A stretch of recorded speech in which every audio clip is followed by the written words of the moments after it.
never seen that with a love story. I've never seen a love story that has a big twist at the end of it that kind of, sort of something that combined the two genres. And I thought, what if, when we first wrote it, I thought, what if we made a love story that seemed like a traditional romantic comedy, but that ended up kind of tightening the screws and making the audience a little uncomfortable. Like, well, wait, now she's not acting like she's supposed to, and then end up, delivering a big twist at the end. That's what we came up with. That's a great film. Oh, thank you. Yeah. And don't give up on love. Okay. Is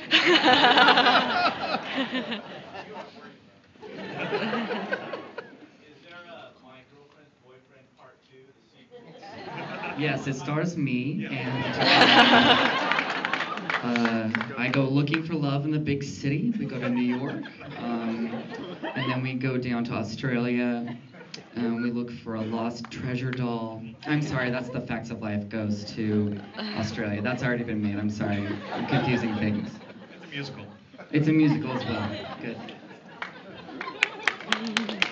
Don't clap. I was pandering. Tom Lenk, clap. Yeah.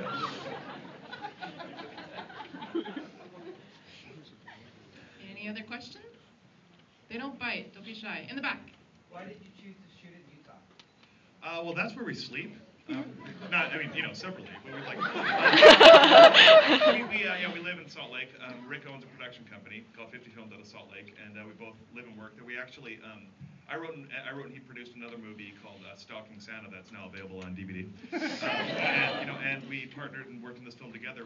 There was a lot of reasons, mostly because we love Salt Lake and we wanted to shoot in a way that made it look really, really cool and hip and interesting and different, even if we're lying about it. We wanted to do something really cool. So instead of coming here, we brought all of them up there. So I'll And say Salt something Lake that City is a lovely place to vacation, by the way. but not be executed. To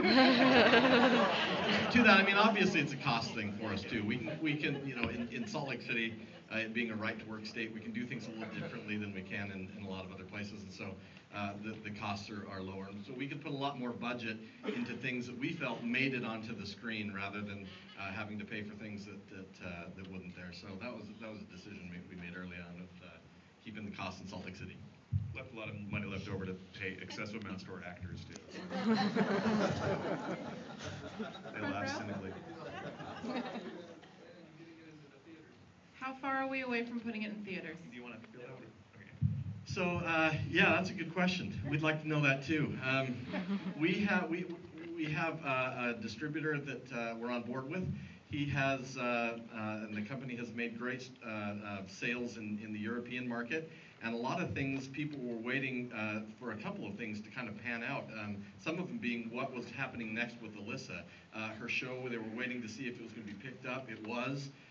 They were waiting to see what was going to be happening, some rumored things. She was also put in a Farrelly Brothers movie. So that was one of the things that they were kind of waiting on. All indications that we have that it'll have, as the plan always was, it'll have a very limited, but it will have a theatrical release, but again, very limited. And then it'll be available widespread on DVD, of course. So that was kind of the business plan from the get-go. But it looks like it's going to, we will have those distributors and that they will be in place. And I don't just say this because some of the investors are here. I say it out of truth that it looks good, and we will have the distribution channels there. So Spread the word. Write your congressman.